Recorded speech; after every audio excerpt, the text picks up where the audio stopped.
ici aux États-Unis. Donald Trump est à nouveau président de la nation la plus puissante du monde. Oui, je pense que son administration est un danger unique et sans précédent pour nos objectifs climatiques mondiaux. Il a pour la deuxième fois dans l'histoire retiré les États-Unis de l'accord de Paris sur le climat. Il a signé une série de décrets exécutifs clairement destinés à annuler des années de progrès durement acquis aux États-Unis sur les questions climatiques. Arrêtez les subventions accordées aux énergies vertes et renouvelables comme l'éolien.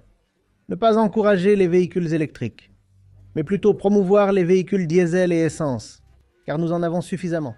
Dans un sens, il est ironique que probablement le retrait des États-Unis ne va pas faire une grande différence, car les objectifs nationaux que nous avions, même si nous les atteignions pleinement, n'auraient représenté qu'une réduction d'environ 2,6% par rapport au niveau de 2010.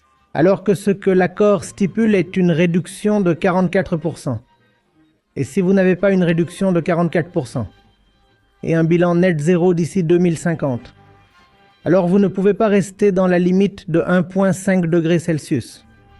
Et le chiffre de 1,5 degrés ne sort pas de nulle part.